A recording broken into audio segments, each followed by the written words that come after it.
welcome back to Souls Wide Open, where we are always exploring the pursuit of our soul's desires and exploring what it means to live in love and truth. Today is episode 6. I'm here with my dear friend Chelan. I'm Justin. Did I say that already? I'm not sure. And we're going to talk about addictions today, which, is such a deeper topic than I think I even really understood up until a few years ago. There's so much amazing information to explore about addictions because we oftentimes put that word into a category that we don't see as something we need to look at a lot of times. And I think today we're going to really debunk that and really bring to the surface how we all have a lot of addictions and that identifying them is such a healthy and progressive way to start healing. So, Chelan, what do you think about, do you want to start with some personal stories about addictions and like what we've noticed about addictions, or what do you think? What should we start with? Yeah, I think it's always fun to start with personal stories. Perfect. Yeah. Cool. Mm-hmm. Okay, you're it. Go for it. I know. Cool. Well, hi everybody. This is so fun and alive. I just want to say, like, Justin and I so do this on the fly. Like, we sign on and we're like, what are you feeling today? And I was like, what do you think about addiction? And then we just sort of roll with it. And it's fun to share that piece with you all because I don't know. It's just very fresh, this whole experience. Yeah. So another thing that just jumped to mind is this quote by Dr. Ibram Kendi, who writes about anti-racism. And an incredible quote of his is that denial is the heartbeat of racism. Like, that's what keeps it alive, is like just denying, like white people just going on and denying our racism and our complicit ways in these racist systems. And it's the same thing, I think, for any illness, like addiction. When we are in denial of our struggle, like, it perpetuates. And when we can be truthful about it, an amazing healing process begins. And it's actually just blows my mind how simple, actually, like, profound psychological, emotional, and relational and personal healing can be if we're able to be truthful about our struggles. So yeah, in my journey with addiction, which continues, and one thing we're going to really be talking about is how addiction doesn't only mean like people who are driving their lives into the ground really obviously with like hard drugs, or like people who are just so anorexic, that they can't walk anymore or whatever. Like addiction. Well, okay. So gosh, there's so much to talk about. So, but the most obvious addiction, I suppose, that I've had in my life was a pretty serious eating disorder from ages like 14 to 21. That's when it really took grip, though I'm sure it was like building before that. And even though it was like severe, and that it was my life and my joy and my power and my passion and my truth were just consumed in this, and I was incredibly miserable. Like, pretty much no one for the most part in my life really knew what I was going through. Like, no one. Even my therapist, like maybe my closest friends knew that I, like, I think actually, Justin, like toward the end, we opened up a little bit with each other about this. But for the most part, it was completely a lonely journey. And in fact, even I didn't even know. I was so in denial of my struggle, and I so couldn't bear all the stigma that I had come to associate with addiction, that I even denied that it was an addiction. I thought it was just a habit, or like, couldn't even really look at it closely. And I couldn't get anywhere near it because there was so much fear and so much emotional pain underneath it. And so it just completely controlled my life until, the misery of it became too much, which is just such a merciful thing, actually, that the longer we avoid our suffering, the worse it becomes. So that eventually we have to look at it, and there's no way of avoiding it any longer. And we're willing to risk maybe the social rejection that we fear we might encounter for, being truthful about our struggles. And so I was pretty fortunate at age 21 to find a tool to really go into the incredible amount of repressed emotional pain that I held in my body and to process through that. And really, as soon as I started doing that in a real way, I became really dedicated to that process of connecting with that pain that underpinned this addiction, and just really just having cathartic release after cathartic release.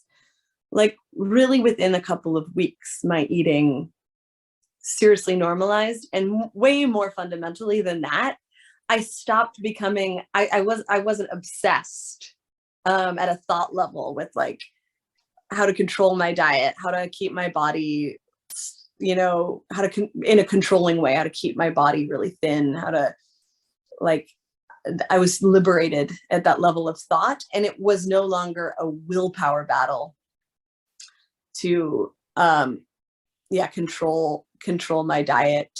So that whole structure of obsession and ensnarement was it was like this whole, I'd been handed a key to just move out of this whole like prison system inside of me. Not that I was like ultimately completely done with addiction, but that was a major experience of liberation.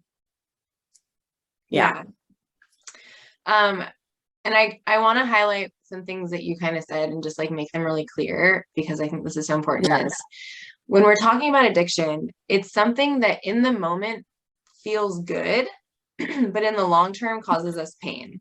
So I think that's really important, is because we walk around doing all these things that in the moment is like avoiding a difficult feeling, and just like feels good. But long term, it's causing us pain. And I know, so Chelan and I both had eating disorders around similar times, and it's something that we did connect on because we were both struggling and ready to be done with it. And so at some point, it was this thing that made us feel good, or at least gave us control. And it was like, okay, we can do this. Oh, I'm finding a process to like work through this stuff that is really uncomfortable, which was controlling food, or however, we were like manipulating our eating and all of that. And so in these moments you feel good, but then long term it just creates a ton of pain. So that's the best way I've found to define an addiction. And today what I want to do is like not just these physical addictions we have, because we're going to talk about emotional addictions too, which really are the basis of physical addictions. And how you were just saying, Chelan, like when you actually started being willing to feel a lot of the pain that the eating was to avoid, everything changed. And there was really nothing else I did but that. Like there are certain models of addiction healing that like I went to a 12-step group, for example, before I found this tool to like really connect with my emotions, which was a hypnotherapy, by the way. And it just, and I want to say I'm not devaluing the 12-step group. It's helped so many people. It's helped some people that I really love. It's been like their main tool. But I just want to say, if it doesn't work for people too, that's also okay. And it doesn't mean there's not other things. Because I felt like the ultimate, Justin, like the ultimate failure when like the 12-step group didn't work for me, because I thought the losers, I thought addicts were the losers. And then those who couldn't even like succeed at the 12-step program were like the loser of the losers, the losers. And I just thought that was the only thing too that like addicts could do to like help get through this like stuff. So that was like bottom of the barrel. But then when I was able to but I needed just more of a direct emotional tool to just be able to unlock and let go this trapped deep energy of stuck emotion. And then it was like, it was so simple. That was my single track to profound healing. Yeah. Do you mind sharing really quick, just like, can you identify, like when you started feeling the emotions, can you identify some of the ones that you were avoiding feeling that were causing you to like control eating, that like once you started to just like allow yourself to go feel the emotions, can you identify which ones they were, or maybe what they were kind of based in? Yeah. Well, I also want to say that there's this rhetoric that like, you just need to feel your feelings. And sometimes there's pressure put on people to do that, but that we really do have a lot of protective mechanisms in place that it can almost feel like touching a nerve if we try to feel our feelings. Like can be that severe, and it can be that hard to do it. And because like, it's not just it's not feelings, it's like this whole identity structure is what happens. And when we feel our feelings, the feelings are like the foundation of this whole identity structure. That's it's not based in like ultimate truth of who we are, but it can be really scary to think that, you know, if I let go of this, like, it almost feels like death. It's like, this is who I am, all these ways of operating, all of these just maybe negative beliefs about ourselves or limiting beliefs, and then all these associated feelings. Like, it can be hard to believe we're anything beyond that. And so, anyway, I think that's I just want to empathize with like how, even though I'm saying it's simple, it can also feel really complicated. Yeah, at least at first, right, when we're setting up. For sure. Yeah, the process of feeling emotions is so human and natural that there is a simplicity to it, but we have to get through a lot of blockages to go there. Like, there's a whole stack of reasons not to do the simple process, but it's nice to know that it's possible. It is very simple, but still to get there is difficult. Exactly. Yeah. Yes. So I feel like, actually, Justin, like, it was less about the emotions themselves, like just like profound fear and sadness, and more about the like beliefs I had around the emotions. Like, I thought I was just broken. I thought I was like completely unworthy and unlovable, like in an ultimate inherent sense. Like, I just thought there was something wrong with me, and that's why I was in so much pain. And that like, I had this real binary of, it was good to not be in pain and it was bad to be in pain. And there was just something, like horribly, unfixably wrong with me. So that, I think those were the things that like, when I went into the feelings and moved that through, that those really painful beliefs about myself also got swept away, cleared out. Totally. And that was profoundly healing. And then just like experiencing, not just at a conceptual level of thought, but like really experiencing and feeling that, just that a healing process is possible and simple in a really deep and profound way. Like, I never experienced a true feeling of inner change that really felt deep and lasting. And that just changed everything. That gave me true, like, embodied hope and faith. Does that make sense? Well, yeah, because I feel like I can relate to that for sure. Yeah, definitely. Yeah. Yeah. So, okay. This is so good. More about you. Oh, okay, right. So, more of my personal stuff with addictions. So, oh my gosh, it's so funny. Well, the first thing I gotta just say out loud is that I'm really working on eliminating an addiction I have right now. I've come a long way with food. So I also had an eating disorder, and it's fascinating that you said this way, Chelan, because I so didn't think I had an eating disorder. Like, I so stayed out of the textbook definition in so many ways because I didn't want to be the person that had a problem. Like, that's what's fascinating. Exactly. Is like, I had been taught that there's these two ways of having an eating disorder. You're either bulimic or you're anorexic. And I was like, oh, well, I'm neither of those, like in the specific way that the health class textbook taught us.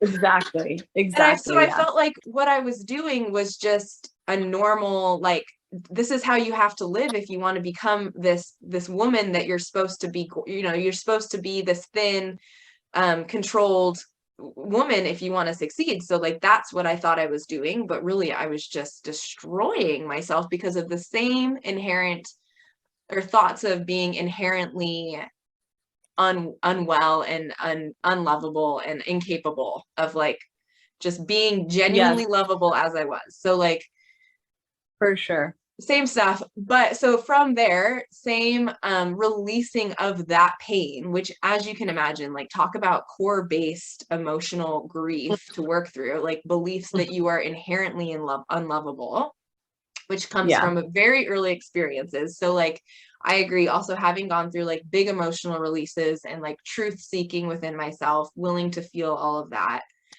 So going into those very difficult places, and then like over the years, like my eating has changed to a point where like I'm really focusing now on actually eating in a really loving way. So like I'm vegan. I've stopped having caffeine for the most part. I'm pretty sensitive to it now, but I love chocolate. And I know it's still an addiction. Like I'm still drinking hot chocolates.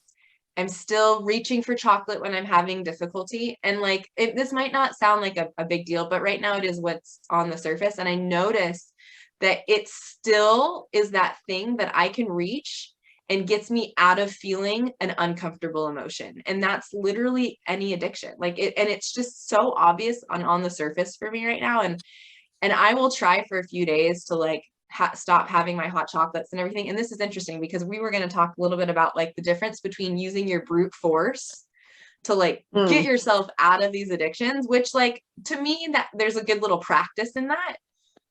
But the best way is when you're just so sick of it that it just like you just finally give in to the pain and want to feel the emotions and you just stop avoiding it with whatever you're addicted to. That's so interesting. Yeah. And I'm not there yet with Yeah. chocolate, obviously.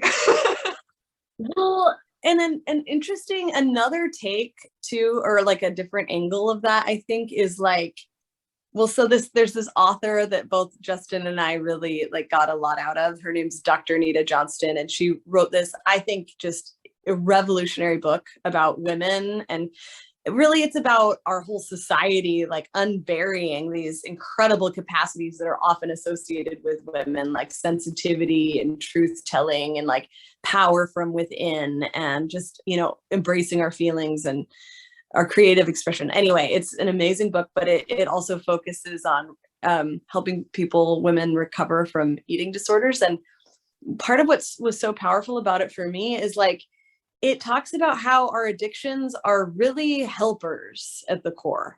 Like they are helping us. The metaphor she gives, which I think is so perfect, is like our lives, usually when we're children, like we get set up for these patterns when we're children because we don't have tools to help ourselves. And we're in what feels sometimes like a wild, rushing river, and we literally can't stay afloat. And because we want to help ourselves and we want to get by, we like grab a log that's floating in the river, and that's our addiction. And it helps us, actually. It like really, really helps us get by. But then, as we grow up, like we want to be able to swim to shore, but maybe like because we've just been holding the log, we haven't actually developed our ability to swim to shore. So eventually we need to build new abilities. But I share that because like in my experience also, like to try to, and this is so hard, it's so easy to villainize our addictions and think they're bad and wrong and that we're bad and wrong for having them. And the only way we'll ever be good and pure is if we completely purge all of our addictions and such. But that mentality, in my experience, really perpetuates addiction. And that like actually so much self-forgiveness in my experience can come from just like trying to create a loving relationship with these addictions and like understand how they were so helpful to us at one point, and we're still attached to them, and like forgiving ourselves for that. And then, I don't know, for me, my path to accessing those deeper pools of grief, the path is characterized by love and understanding. And then and like that grief is like an expression almost of self-forgiveness for all the ways I've rejected and villainized myself and my patterns and my addictions and my thoughts. And anyway, just want to share that. No, I love that, because you're so right. Like, we used our addictions when we were little as survival tactics. Like, they were literally Totally. there to help us get through incredibly difficult things. And when we're Yeah. little, like, they show up in different ways, because like we're usually not drinking alcohol and we're usually not exercising excessively. So there's like all these things that, oh my gosh, okay, my heart is beating so loud because I want to actually talk about an addiction that I had no plan of sharing today, but like, holy crap, this is like, Oh my God. so How exciting. I was such a sensitive, emotional child in a very like not sensitive space. And one way that I was able to give myself comfort was through masturbation very early on. Ooh. Uh-huh. Like, right on. Very, very, like, I mean, honestly, it's so funny because now I'm like, oh, I feel like I gifted that to myself pretty young, but so there's like a part of it that's like very free for me. But honestly, like, I look back and I see a child that was so wanting to disconnect and found a really great tool and used it all the time to just like get a good feeling out of moments that were awful. Like, I mean, I'm talking like first, second grade, like, and then like all through growing up, like just very, very much so using that tool, because Nice I emotionally discovery. I wasn't allowed to like go feel my emotions. I was being told to suppress those, and they were awful. So then I was like, oh, well, here's this great tool that like I was given and it's really accessible. So I'm just going to use that. Totally. And that makes sense. Like, that's a pleasure experience. And like sex of all kinds is a major, can be a major source of addiction. Like, people become so incredibly obsessed with sex because it's a really intense source of pleasure. Absolutely. And connection. And like, I think it's a mix of, I guess I don't really know about the neurochemistry of sex, but like, I'm guessing it releases a few like really good things at the same time, like oxytocin, the snuggly, like deeply connected, intimate, happy experience. And I'm sure like it's just a fireworks of like the best stuff there is. And then when we're depleted in that, ironically, paradoxically, because we're not allowed to like go through our pain, like we become depleted in happiness when we can't go through our pain. Then we just have to find more and more we're attracted to like intense hits of whatever. Like we need to go to the other extreme of like, you know, heroin or, you know, like sex addiction or whatever, you know? So that totally makes sense. And I think that's super common, Justin, by the way. So I'm glad you shared it. I actually think it's more common the more I learn about it, because like, if you think about it, we're all sexual beings, like we all have that capacity, and it is something that children can do. Like children don't have access to drugs and alcohol and like all these other substances, or even like controlling people. Like, we learn those tactics later in life, but this is something that kids can do. So like, it's interesting though, because now as an adult, when I'm going into scary places, okay, sorry, another vulnerable moment right now, is I notice myself getting kind of like horny because I want to go back to that old pattern. LOL. Yeah. Yes, like, that makes sense. Oh, this is just my like, this is my internal like memory going, oh, I know how to avoid this. Let's go do that. Right. No, we're really wise, loving, and strategic beings. And we are our number one advocates, and almost more than ever with addiction. Like, are we using all of the strength and survival capacity and intelligence we can to figure out how the hell to get by? And we will use whatever we can find. And seriously, and so great job. and then when we're in a really dark time, like immediately this strategic survival mechanism pops in to help us, and thinks about what we can do to overlay a pleasure experience on top of our misery if we haven't learned how to just go through it and get to the other side. And to just be clear, like, it's not that after that we don't like sex or masturbation. Maybe it's just that there's more like of a balanced, integrated sense of choice, and maybe it's more based on attraction rather than avoidance of a feeling. Well, and I know, Chelan, you and I, like, I know we've talked about this in the past, is like one of the reasons that food was our addiction is because, once again, we really didn't want to have these other, what were such like textbook classic addictions. Like, we were aware we shouldn't drink alcohol. We were aware we shouldn't do drugs.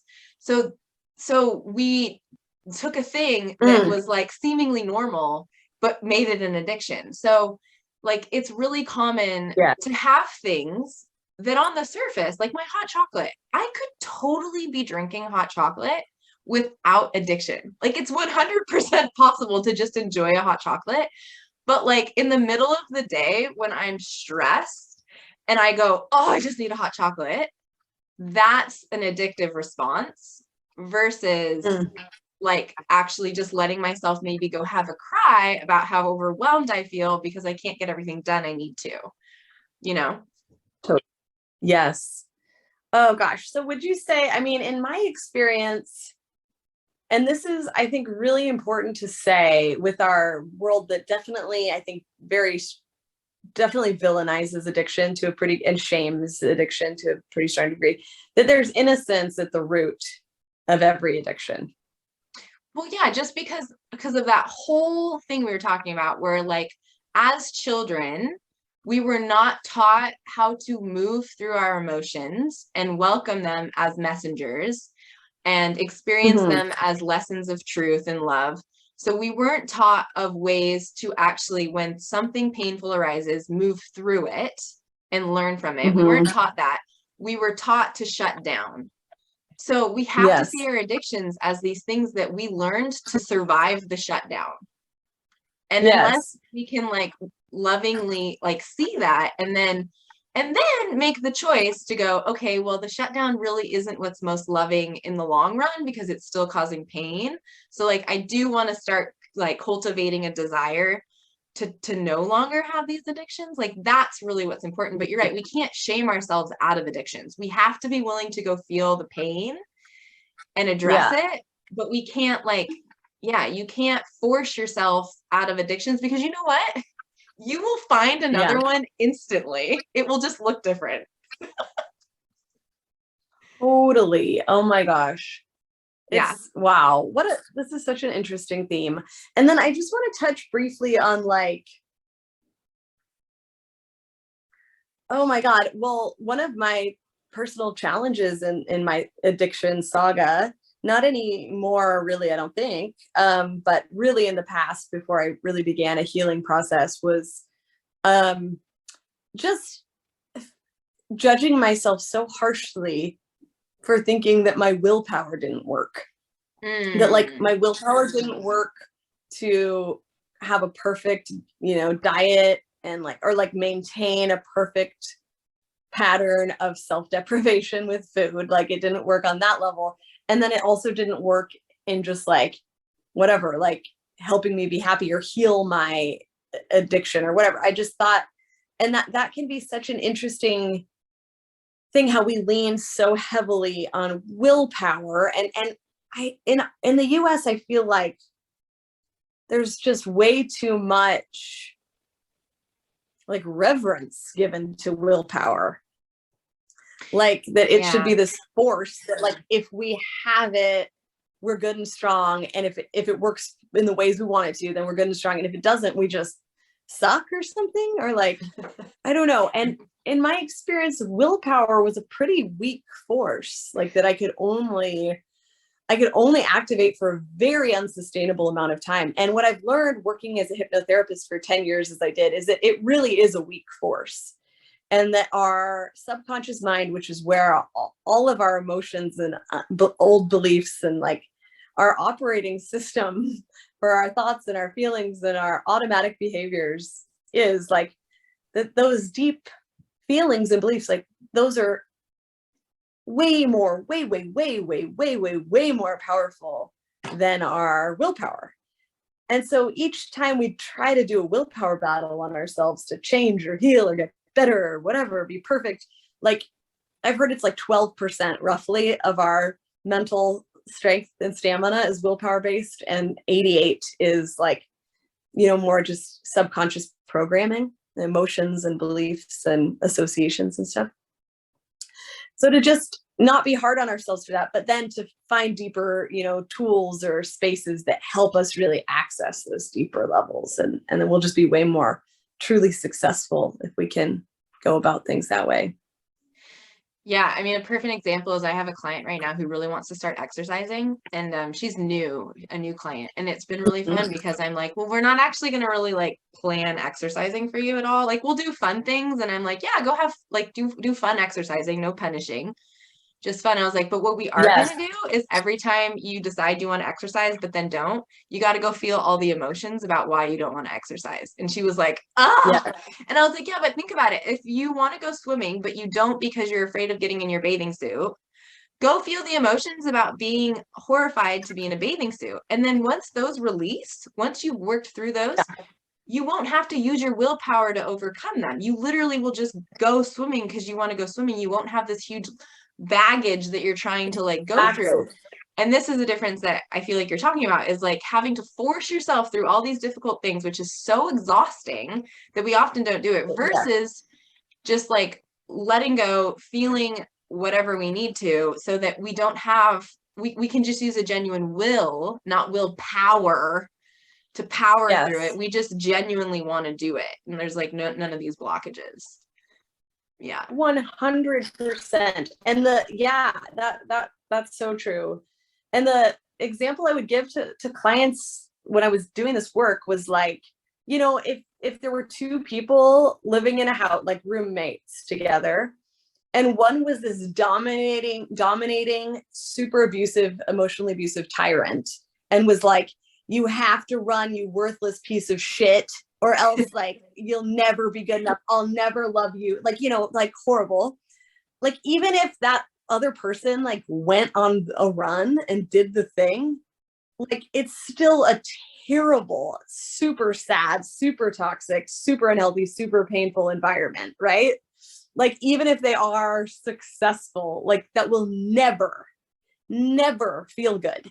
And like, what we deeply want is to feel, good or more peaceful or more empowered inside of ourselves. And we just will never get there through like just doing these things that this part of us that is so scared and controlling and mean often tells us to do. Like, we have to work, like you said, through those underlying feelings that are causing those harsh, judgmental, controlling, scared behaviors in ourselves, or else we won't ever feel good, no matter how we like look or operate on the outside. You have to work so hard to push through that stuff versus it just flowing. There's such a difference. And I think everyone can relate to that. There's okay, but wait, I want to talk about really quick also, because we've talked about actually physical addictions quite a bit right now. And I want to really emphasize that there is something called an emotional addiction too, because we have these physical addictions, which are a little bit more like obvious and something that is a little bit more clear. But emotional addictions are the root of those. And we all have a ton of emotional addictions, which are basically things that we do to avoid feeling emotions all over the place. So like, it can be telling little white lies. It can be being nice to someone that you just don't want to feel like, you don't actually want to talk to them. So you just are kind of like nice, but you escape, versus like just dealing with like how you're actually feeling in that situation. It can be doing a job because you don't want to feel the insecurities of not having a job, but you kind of hate it. So like you just keep doing it instead of like being willing to feel the insecurity of not having financial income and then like quitting a job you hate. So we just like put up with it. Like there's just so many moments in which we're basically avoiding something painful, which can just be emotion, and then doing these things to avoid it, which, so in the moment it feels kind of good because we're like avoiding pain, but long term it's still causing us all kinds of actually very damaging things. So yeah, so important. Yeah. Oh my gosh, no, that's so awesome. And honestly, like opening to this paradigm of like, whoa, all of this, like just realizing the amount of emotional avoidance that we do and stuff. Like even if it like seems like we're getting by based on the worldly standards, which are, pretty much based on self-avoidance. Yeah. So when we start seeing like, oh my God, like I am maybe getting by based on the norms, but if I'm really truthful, I see like, whoa, I'm people pleasing all the time, or I'm whatever it is. It can be like crazy overwhelming, but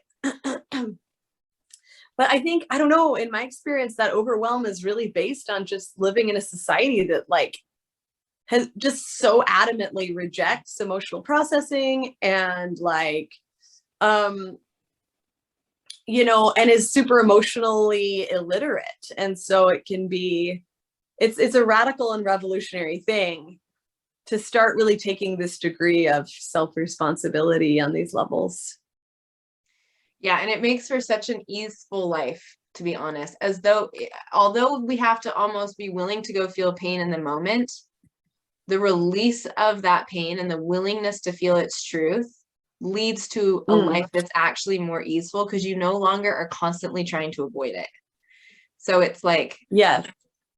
So all of this belief that we just have to power through struggle all the time and avoid pain, it's so exhausting. Like I'm so glad that I understand, like, granted, I still do it because it's still scary to go to these deep places, but like on such a lower level than I used to, because I have huge emotional releases regularly because first off, because I realize there's still so much that I need to work through childhood, but it's so nice. It's so lovely to not be forcing myself to like do these things that I like genuinely don't really want to do, but just to avoid feeling other things. Totally, Justin. Yes. And I just want to say, like, a pretty strongly held theory that I have is that, like, I think people that do actually get maybe more roped into addictions that really do, like, kind of more obviously impact their lives, I think those are the people for whom it's just harder than for the norm to repress our truth, actually. Like, we live in the society that kind of does demand to some degree or another. We're like repressing our truth. We are repressing our feelings. We're repressing our intuition and insight and our perception. And to keep everyone comfortable, like to keep things as they've been. And so I just want to kind of honor actually people who have, been, probably like scapegoated and shamed, that, the addicts, whatever, the people who are struggling with addiction that is really severe, that like, I think at a deep level that comes from more sensitivity to wanting to live in a truthful way that's like characterized by genuine, healthy, open, honest, authentic relationship. And when we can't do that, it just hurts us more. So we need to use even stronger tools to keep all that down. Yeah. You got to imagine that if someone's willing to like hurt themselves so tremendously, there's got to be so much pain that they're avoiding. Like I don't think we are biologically set up to cause ourselves pain and to damage ourselves. I think it's because we have been taught to not just authentically be sensitive and feel things. So then we look for tools to get out of those feelings. And I mean, I gotta be honest, like alcoholism is such a daily practice for so many people. And you got to wonder like how much just like all of these seemingly normal people really are suppressing a lot, because there's just not this welcome invitation for us to be daily dealing with the truths and like the pain that shows up just from daily living. And because every single day it's avoided, it just gets heavier and heavier and heavier and heavier. Oh, So totally. yeah. And Oh, you do feel for people. It's I mean, in no way am I blaming anyone for like the creation of this stuff, because I understand that so much of it comes from our childhood, but because we're adults now, we do have to take responsibility for it. So there's like this, okay, yeah, but like, are your addictions causing you more pain in the long run? Okay, you should probably start at least acknowledging that. totally. And I think we get so excited. I think we should probably wind up soon, but I just really fast just want to name some other major like societal addictions. Like racism is an addictive pattern, which is basically just white people denying our own pain around inferiority that we haven't been able to move through. And so then like leveraging this pretend superiority, which is totally imaginary. Misogyny is like similar thing going on, like men needing to, not go into their pain around inferiority and inadequacy and whatnot. And so just trying to lodge themselves in this position, which causes, as we know, all kinds of pain and suffering. Classism, same thing, like all of these social hierarchies and caste, this whole caste system model, which we definitely have in the United States, it's completely, it's an addictive model around just avoidance of the pain of unworthiness, which isn't, again, ultimately true, but we have to move through it to be able to get to a healthier place where we can, live in a way that isn't so like hierarchical and self-avoidant and such. Yeah, we should probably stop, because I think we do have so much more we could share. Okay. wait, but I do have something to say in general, which is thank you everyone who's been listening. We have 250 downloads and like views on podcast stuff, which is super cool. I think actually that means more people have potentially even listened, but just like not downloaded it. I'm not really sure, but anyways, that just feels like really awesome. And because we have so many of you listening, we do have that June 18th live Q&A, which is happening. It's June 18th. That's a Saturday, Pacific Standard Time at 9 a.m.